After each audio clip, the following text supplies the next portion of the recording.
no, iteka ryose umukire aturana n'umukene, umukene agaturana n'umukire. Kandi mu buzima, ubuzima ni gatebe gatoki, buri munsi turakenerana, buri munsi buri muntu wese ni inkweto ya mugenzi we, ni itafari, ni igishene, ni nkoraho ngukoreho, twuzuzanye.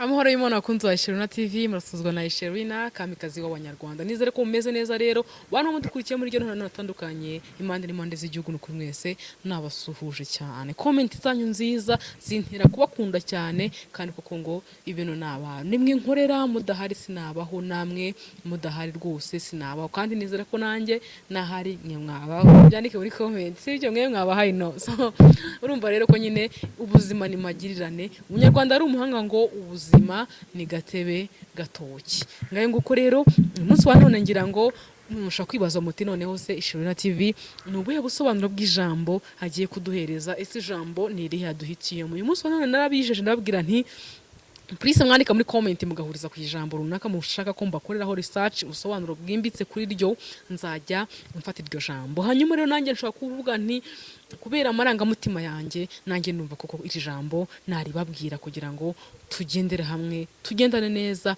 kugira ngo ibintu birusheho kuryoha. Uyu munsi wa none rero nabateguriye ijambo bita saving, riri mu rurimi rw'icyongereza.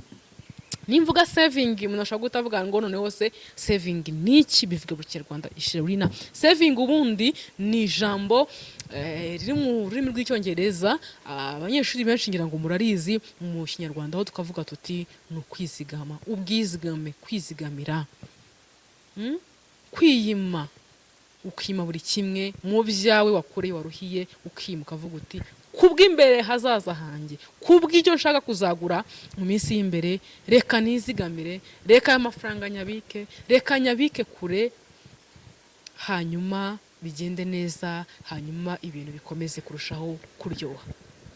Ubwizigame rero ngewe nize MCB muri secondaire, ariko twigaga isomo rya MCB, abize ko mwese nabasuhuje.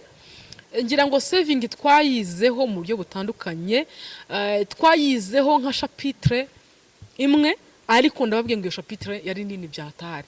Twarize turiga turandika tips zazo, important benefits, byinshi bigiye bitandukanye. Saving twarize umwanya munini. Urumva rero uburemere iryo jambo ubwizigame rifite.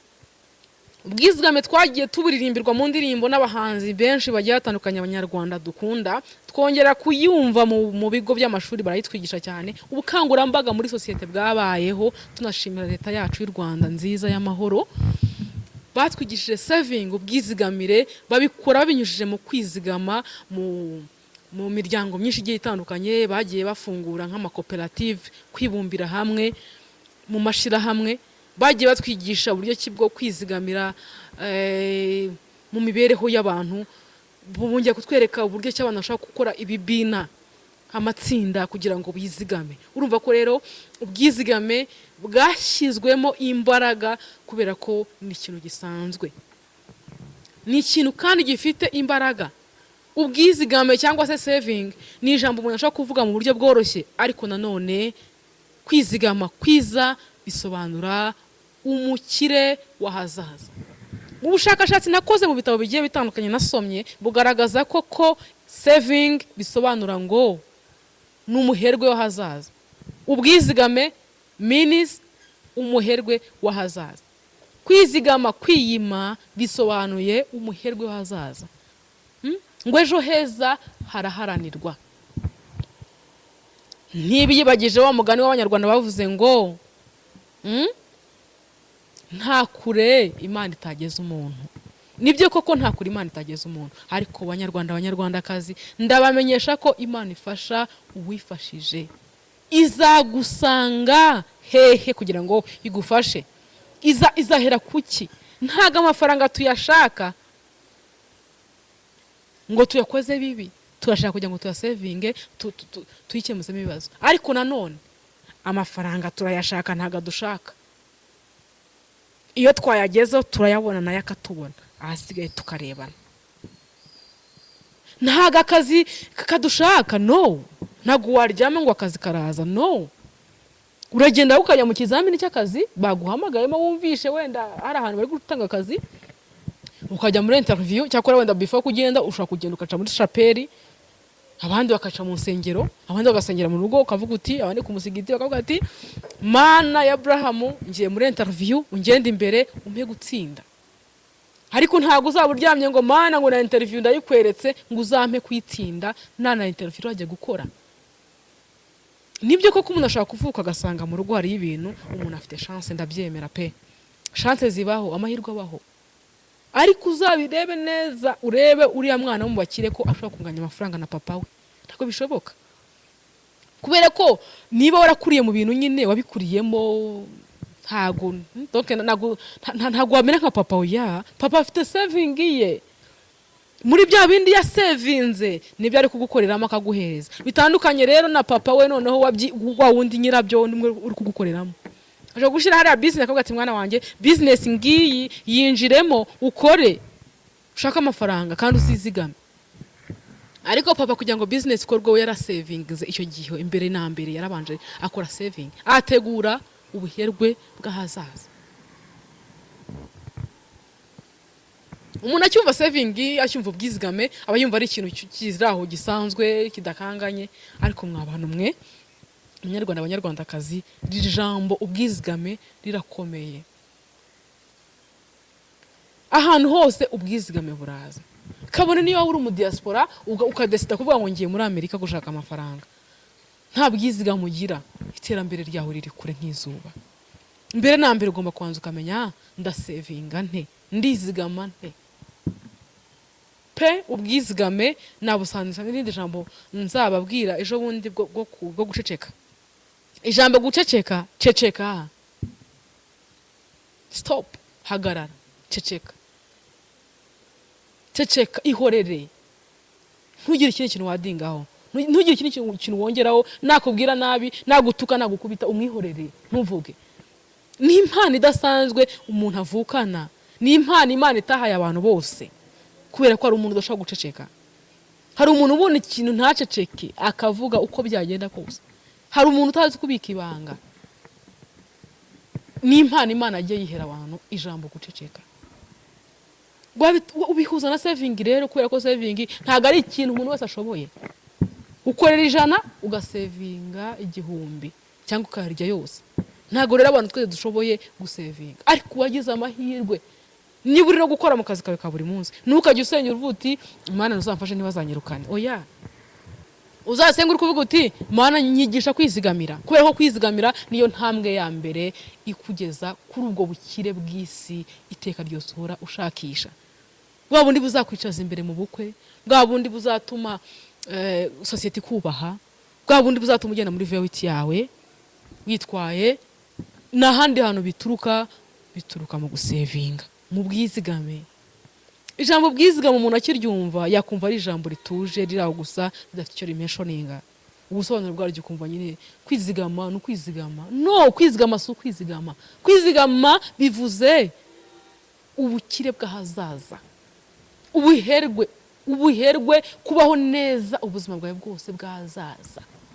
Uko wowe ushikamye kandi wishimye mu munezero, mu mudendezo, uko wowe ubyumva nuko wowe ubishaka.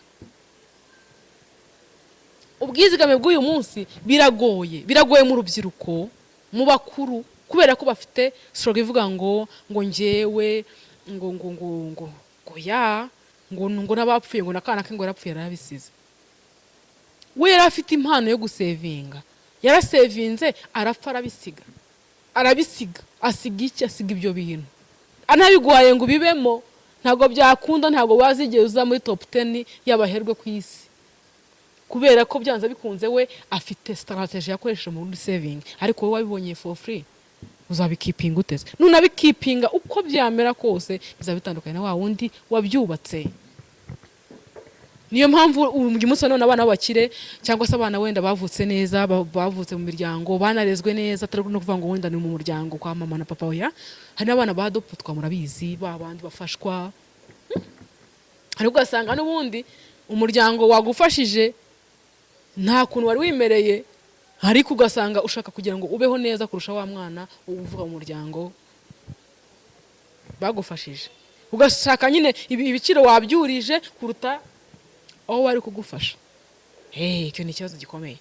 Uwo mubyeyi ukuraga neza akuraga gusevinga, akugira inama yo gusevinga. Babyeyi barezi mukurikiye Isherina TV, mwigisha abana gusevinga, kubera ko gusevinga ni buri kimwe n'ubuherwe bw'ahazaza, niko umwanditsi w'igitabo abivuga. Ijambo rero gusevinga cyangwa se kwizigamira ni ijambo bidashoborwa n'umuntu uwo ari we wese, bitewe na peer pressure, bitewe n'inshuti, bitewe n'ikigare ariyo peer pressure nyine navugaga, bitewe no kutiyakira mu buzima ubayemo. Ibyo bintu byose ushobora gutuma udasevinga. Saving ni mu mutwe, kubera ko nabwo koperative zaje mwa bantu mwe. Ese koperative iyo utanze mu mafaranga cyangwa mu itsinda ugatanga amafaranga, iyo bayaguhaye ukora iki? Uyakura ukayatwara kuri banki, uyatwara ukayakoresha iki? Nibirutwa n'ubundi, ahubwo si kugira ngo uyegeranye uzabone noneho ukuntu uyasesagura byimbitse byoroshye ari menshi, kandi mugatekerezeho. Hanyuma muri Bibiliya niho nkunda cyane, ijambo ry'Imana rikunda cyane, haranditswe ngo mwumve ibyo mvuga nimurebe ibyo nkora. Isherina nshaka ko ari nge muntu wenda ugira gaspillage ikabije, ari nge muntu usesagura bikabije bihoraho bizwi, ariko uyu munsi wa none ndi kuvuga ku ijambo gusevinga. Nuwanditse igitabo ashobora kuba avuga ngo saving, abakavuga ngo doka ngo bwizigame, busobanuye umuherwe w'ahazaza ariko nawe adasevinga. Mwumve ibyo mvuga nimurebe ibyo nkora. Niyo mpamvu usanga umunyeshuri ashobora gukira mwarimu agakena, birashoboka. Nge rero mwumve ibyo nasomye, ibyo nakuye ku banditsi b'abahanga cyane, ku makuru nashatse neza nitonze, maze muyumve mugene muyabyaza umusaruro. Mutitaye kwishirina ngewe nta savinga wenda se, ariko ngenda savinga by the way, sibyo? Ariko murebe muvuge muti Isherina natubwiye ijambo gusevinga, ubwizigamire. Means what? Ubwizigamire bumeshoninze iki? Ubwizigamire mu ijambo ubwizigamire yarisobanuye ate? Ese koko ubwo bwizigama uko yabisobanuye niko nanjye ndi kubyumva? Ahasigaye rero niwe hemeranye n'umutima nama wawe, rwose ugende utware iyo nkuru nziza nguhaye, ubwo butumwa bwiza nguhaye, ubugende rwose. Abajeni bajya bavuga ngo ubukoresha icyo ushaka, ngo aya makuru muyakoreshe icyo mushaka. Ntaza kubona muri comment ngo ngiye kubona ngo ahaha ngo ese urasevinga, wewe wasevinze wageze kuki, ngo mumbaze gutyo. Mwumve ibyo mvuga nimurebe ibyo nkora. Nibyo niko kuri. Nge ndabwira ibyo nakoza muri research, ndarasevinga, nyahago ngiye kugerageza amaberere urubodo mwiza. Donc niba ntanabikoraga mbikore, ariko nukuri dusevinge, tube abaherwe bahazaza. Ikindi ngo umukene ni umuturanyi w'umukire. Nasomye byinshi mu gitabo ngo umukene ni umuturanyi w'umukire. Uko byagenda kose, uko uri kose, yego ko hari systeme zaje ubungubu, abaherwe bashaka kuvuga ati uyu mudugudu turawuguze, dushakamo inyubako za cadastre, dushakamo inyubako z'ama etage ageretse kangahe, bitewe n'uko mwabyemeranyije birashoboka. Ariko ndakubwira ko nari ama etage murarutanwa, nago mwese muri kuri level zimwe. No, iteka ryose umukire aturana n'umukene, umukene agaturana n'umukire. Kandi mu ubuzima ni gatebe gatoki, buri munsi turakenerana, buri munsi buri muntu wese ni inkweto ya mugenzi we, ni tafari, ni igishene, ni nkoraho ukoreho, twuzuzanye. Turi inzego, urwego niba muruzi, abantu bubaka murabizi kuno ubugiye nko kugira ngo ugere ahantu runaka hejuru, uru rwego rwa mugenzi wawe. Kubera ko niba ufite ikigo cy'amashuri ukaba ufite abarimu uri kwishyura, abakwikwi uri kwishyura, abakozi uri kwishyura bagera muri 40, urumva ko nyine byanze bikunze nawe uri gufasha Imana kurema no gukuza abantu. Ariko nanone nawe ntusuzugura abakozi, kubera ko bari abakozi baramutse basohotse mu ruganda rwawe ntago wabyishoboza. Niyo mpamvu rero uko byamera kose iteka umukire aturana n'umukene. Nuko bimeze, niko byubakitse. Kandi nta muntu n'uyu n'umwe waremewe gukena. Ntaza kubona umuntu wambwira ati ariko si Sherina hasevinga abakire gusa cyangwa wasevinga icyo udafite. Ubushakashatsi bugaragaza ko niba ukoreye 1,000 usevinga 900 ukabika 100. Ubwo nawe mu mibare yawe n'amafaranga winjiza ukwiye gufata amafaranga make bitewe n'ibyo uzakonsoma ukabika. Kwiha intego. Kavuga uti mu myaka 2 ngewe nkorera 2,000 n'ibi ngibi 20 30 10 ariko ndatekereza ko nubwo ndi umukozi wo mu rugo mu myaka 3 iri imbere nzaba ncuruza agataro ni kwa kundi umuntu ashaka kwicara agafata imbuto akashira hano ku muhanda. Nzaba ntagikorera umukozi. Ntago nzandi gukorera boss wanjye mu kazo nzaba ndi kwikorera. Ndandi umukozi ku giti cyanjye nihemba. Iyo nizo nzozi, iyo niyo saving nziza. Saving imvuga ntago ari yandi kugenda ngo umuhaka ugenda wirukanga ku makonti y'abandi kugira ngo uvidure ngo wowe ngo ibintu ngurarenze. Saving ivuga ejo bundi sinzi sorry kundi wivuge ariko niya mugenzi wanjye yahamagaye umubyeyi ngo aze amumesere mu rugo. Amaze kugera mu rugo umwana w'umukobwa wabyariye mu rugo. Of course nawe urabyumva yabyaye kiri muto afite imyaka 18 ni umuntu wo kwitaho ni umuntu ubona ko ukumva mugiri muwe. Amubonye rero amugirira imuwe ni umuntu aramubwira ati none se bitera gufasha iki koga arajya mu nzu asora imyenda aramwambika afasha umwana arangije aramubwira ati noneho rero kugira ngo gako yakoraga nko kuvuga nti kwa kundi ushaka gufasha umuntu kavuga utari ko uyu muntu ntago namufasha amuhaye amafaranga oya uyu muntu awereka nge mufasha binyuze mu nzira nziza nawe ubwe yagizemo uruhare. Arangije afata amafaranga ayamuhereza amubwira ati ariko amafaranga kugira ngo nyaguhereze aba yawe biragusaba kumfurira. Asora imyenda inkweto aramuhereza ati ngaho fura. Umukobwa ajya mu kazi nk'ibisanzwe agarutse asanga yamwibye mutwaye inkweto amutwara imyenda. So urumva rero donc yarabanje yangiza icyizere cyo mwana w'umukobwa aramwangiriza.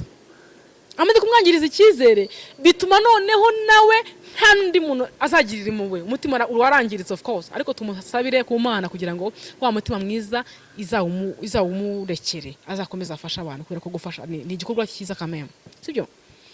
So rero uwo mukobwa yangije aragenda amwibye. Umukobwa biramubaza cyane aravuga ati nta kibazo nanyibe ariko urumva ko yarababaye byatari. Hanyuma rero iyo saving ntago ari dushaka yo kugira ngo ugende ujye kureba umuntu ngo gusavinge inkweto se cyangwa umupira buya.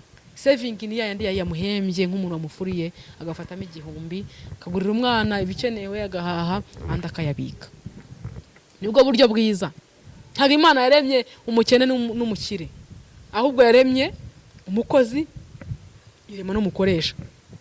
Kindi kandi anytime byahinduka nawe byakunda mu gihe wihaye intego yo gusavinga nubwo atari impano ya buri wese ariko kwizirika kwiyima. Mu bagide tugira Association de Guide du Rwanda tugira slogan ivuga ngo ndahari teka nitanze. Nawe rero ndumva iyo slogan wagira yawe ukavuga uti saving we ndahari teka nitanze bwizigame we ndahari teka nitanze ndahari teka nitanze kugira ngo nkore mbike. Hanyuma rero bwa bukungu bwa Bill Gates muhora muvuga bwa buherwe mwifuza muri benshi muzabugereho bizagende neza. Muzafasha Imana kurera muzafasha igihugu kwiteza imbere mu buryo bwose mu mikoro yose muzaha abantu umutekano mutiba mutiyandagaza mudatabye imiryango. Nibyo mbifurije rero nkanjye nka Sherina Kamikazi. Ni byiza gukora ni byiza kwizigama kandi imbere heza haraharanirwa. Mwari kumwe nanjye Sherina Kamikazi rero tuzasubutaha. Ciao ciao.